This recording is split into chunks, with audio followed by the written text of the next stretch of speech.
I'd like to welcome Dr. Maryal Concepcion, and I am feeling so great that I actually got it right. We are going to interview her based on her article named Going Back to High School, How Speaking to Students Inspired Me. So, Doc, please introduce yourself before we begin and let the audience know a little bit more about you. Yeah, well, thank you so much for having me on. I'm so excited to be here. I am a family medicine doctor, full scope family medicine rural doctor in Northern California, and I own my own direct primary care clinic. And I podcast about DPC on the daily, and so on the weekly, I should say. So I'm excited to be here and share about my experience at my old high school. Fantastic. So let's dive right into things. What was it like stepping back into your high school, this time as a physician and podcaster? And how did that full circle moment feel for you? So I don't feel that I'm 42 years old, even though by my birth date that is a fact.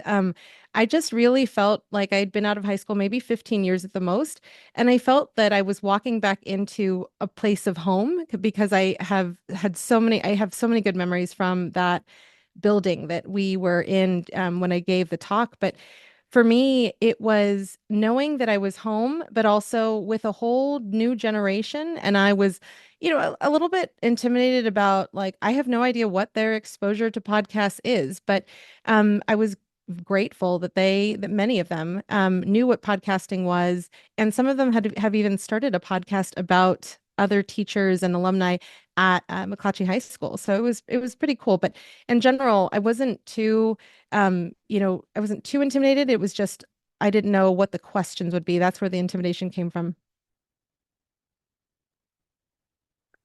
Thank you for that. You spoke to the students about the power of podcasting. What do you think makes podcasting such an effective tool of advocacy and storytelling, especially in healthcare? Yeah. So the conversation, like the article pointed out, did not even revolve around healthcare. And it ended up being a mixture of podcasting and healthcare, which I thought was absolutely fascinating. But what I will say is that the way that people engage with technology is very different than in 2000 when I graduated. And I will say that what I gathered from the students is that they use podcasting very similar to how I use podcasting.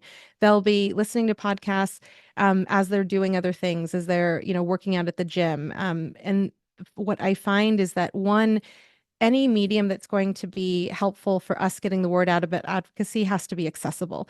I understand that immensely as a direct primary care doctor, and that's the main reason why people join on at my practice is accessibility matters, and accessibility in terms of information is very as we saw, with as we have seen with the algorithm, quote unquote, people's attention is a currency that we never thought was something to pay attention to in previous generations. And so when we know that podcasting as a medium is growing immensely, and when we know that just by being human beings, stories are what we latch on to a lot more than just a presentation or facts, you have a perfect pairing of the two coming together in an accessible way where most of these people, if not all of them, had cell phones that they could access the internet through and podcast through, where they are able to take that medium wherever they go. Thank you for that. And I look forward to building you now that you're a Somidocs member. I'm looking forward to building you with that podcast page in our podcast directory. And then I'm sure additionally getting you on for an interview specifically about podcasting, which we're doing as well. What surprised or impressed you most about the questions the students asked? And was there any particular question that they asked you that really stuck to you? Yeah. That's a great question. I commented to the teacher who was there right after. I am so proud of your kids for being able to ask questions that are just the same as my colleagues in fee for service, who are, 20s, 30s, 40s, 50s, 60s, and beyond. All of these adults are asking the same questions that these kids at 16 and 17 years old were asking. And I will say that probably the biggest thing that stuck out were the questions regarding, but direct primary care as a model, isn't that only for rich people? And I, I can just imagine. I did not get the chance to really delve into what is the reason you're asking that question. What is the history in your healthcare experience that led to asking that question? But to me, that makes me imply that at 16 or 17 years old, they have enough experience with the healthcare system in what they experience as a potential Medi-Cal patient, because we don't have Medicaid here in California, or with private insurance, but that they're making a distinction between good care for rich people and poor care for poorer people. And I'm speaking just about income level.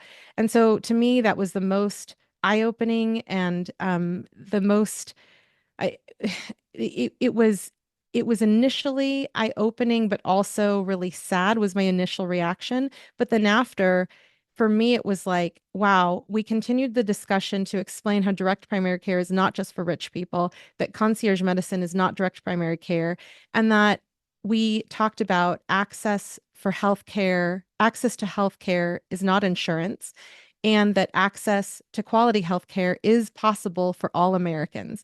And that is where we continued to discuss and to continue to talk about ways that they could get involved with telling their own stories and asking questions about healthcare and being advocates for themselves and their own families as they went forward into healthcare, into their own healthcare journeys. Your answer was so thorough that I believe it actually got covered for my next question. I'm going to ask it anyway, but I have a feeling that you literally answered it. And that was, can you share how your practice in direct primary care, DPC, shaped your responses to the students' questions about access and equity?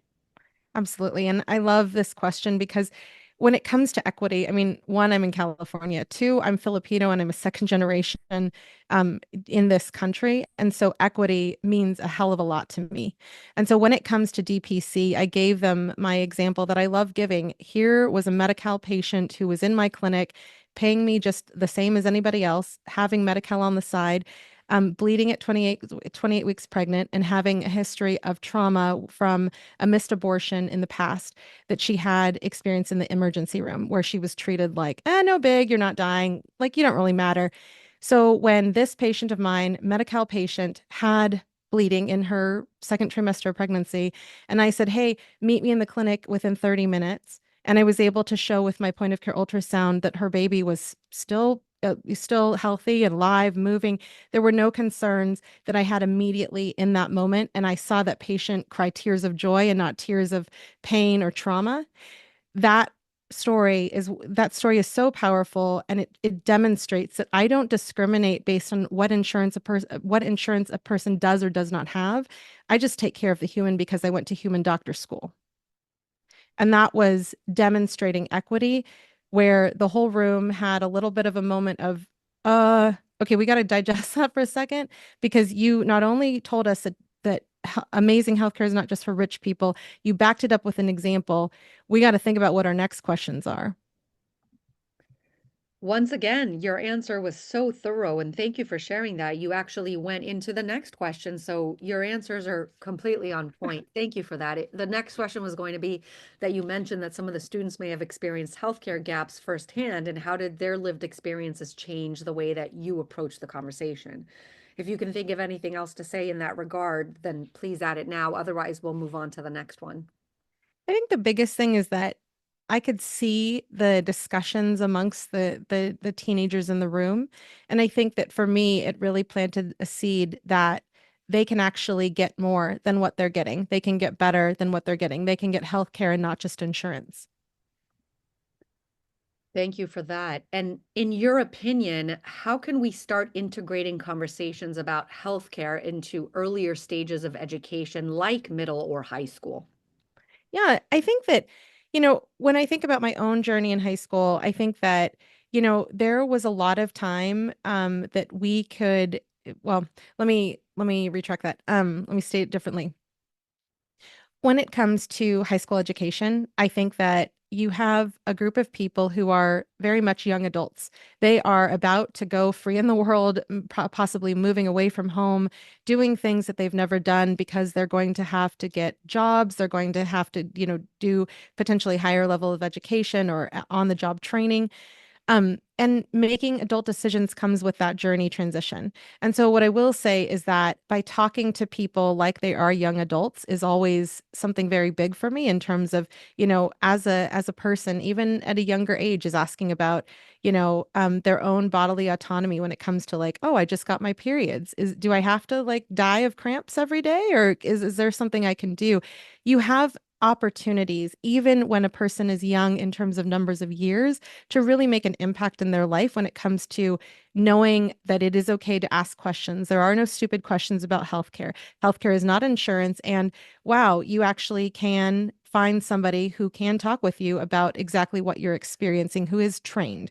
And when I say that, because I'm a very pro physician, I'm a very staunch advocate when it comes to physician-led care. So that's where I speak about that. And when it comes to prevention, I think that doing things like talking about the impact of exercise, lifestyle, things, sleep, when it comes to using your cell phone at night, all of these conversations are very relevant to people, especially in their younger years. Thank you for that. For those unfamiliar, you did mention a bit about direct primary care, but how would you explain the core philosophy behind direct primary care, and why do you believe that it's part of the future of healthcare? Yeah. Well, I think about it in lots of different ways that personalization is what people crave. And I was an anthropology major at UC Davis in undergrad. And so I very much am comfortable with the fact that no matter what happens with AI, et cetera, human connection is always going to be desired. And so when you not only have human connection, but you put a medical lens on it to the point where you have a doctor who you have a relationship with, that is exactly what direct primary care is. You have a connection to a physician who is able to take care of you no matter where you are in your life's journey. And that person, that physician can follow you no matter how, if you're at home as a teenager, if you go off to college. And that relationship really is the value of that relationship is amplified when we look at the prevention and the ability to ask questions before a person doesn't have a person to turn to, and then they go to Google or Facebook, find bad information, have harm to their own healthcare journey, or they have a bill that puts them into bankruptcy because they go to the emergency room for something that wasn't necessarily an emergency. And so when we talk about direct primary care, and when I did in the library that day, what I was really tying together was you as a human being can access a doctor who has a relationship with you over time and who is also affordable and accessible. And so those are the things that they really took home when it came to the direct primary care model in particular. Thank you for that. This next question is going to be about just quickly about podcasting, but I have a feeling that we're going to have you back for that as well. What advice would you give to a student or even a physician who wants to start a podcast but just doesn't know where to start? Yeah, so I love this question. I started my own podcast very pregnant on the floor of my bathroom at 2:45 in the morning because I was angry at my employer for threatening to fire me. So what I would say is that podcasting is for everybody. When it came to the talk that I gave an entire sheet of free resources out there to, on how to start a podcast. And what I would say to the physician listeners out there in particular is that we are at the core of what we do. We are human connectors. We connect people to medical advice. We connect people to many things. And as a family physician, I feel that I'm a social worker most days, and that is not a bad thing in my book because I'm able to bridge medical knowledge with being a human and being a neighbor and a family member. And so for me, podcasting is a way to represent that social worker hat that I wear a lot of times. It's a way to highlight your own story or a story of somebody else in this world that we live in. And so, what I would say is, in terms of getting started with podcasting, there's so many free ways to go about it. You can Google it, you can talk to ChatGPT, but I definitely would say that I didn't know anything about podcasting. I just listened to Sarah Koenig and Criminal, excuse me, and Serial. But if I could do it, anyone can do it, is my opinion. You ended your piece with a hopeful message about the next generation. What gives you the most hope when you think about the future of healthcare and who's going to shape it?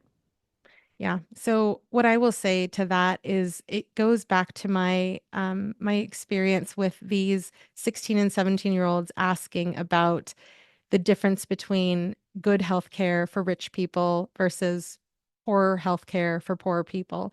And the fact that people are realizing, one, that the healthcare system under the fee for service model is not tenable. It is not something that anybody wishes to continue in the future. The fact that these people are aware of what is, so problematic as early as they are, as early on as they are, and the fact that they have, I mean, in the program where I was speaking at, this is a massive program where, I mean, it's not massive in terms of numbers. There's like less than 200 kids, but these are people who are in a program where they're taught to be knowledgeable about different experiences of the human, different versions of the human experience through different types of literature, different experience, doing news articles, doing community service. And so I think that these people in particular, I am so hopeful that people like myself, when I was in their shoes, are knowing about the world in a different way so that as they're taking in experiences, life experiences, work experiences, family experiences, anything, that they can harness all of those things into their own story and create their own point of advocacy. And so I think that, it's just like savings earlier on. If you save at age 3, it's going to be different, financially of an impact versus saving when you're 72. If you start if you start forming your view on the world and how you can impact it at a young age, you're going to have a bright future. Thank you so much for that. That was a fantastic, those were fantastic answers to those questions. It's not always easy to answer questions off the cuff, just for those of you listening. It can be a bit overwhelming, but I think that at this point you're a pro. Would you agree with that? I definitely would say that I'm much more comfortable talking on the fly. I feel more than prepared answers just because I do this pretty much every day with patients, but also on podcasting and on stages. So I'm quite comfortable and I'm grateful for that because I totally get before I was not. Well, we really appreciate you hopping on. Thank you so much, Dr. Concepcion, for hopping on. Thank you so much for having me. Thank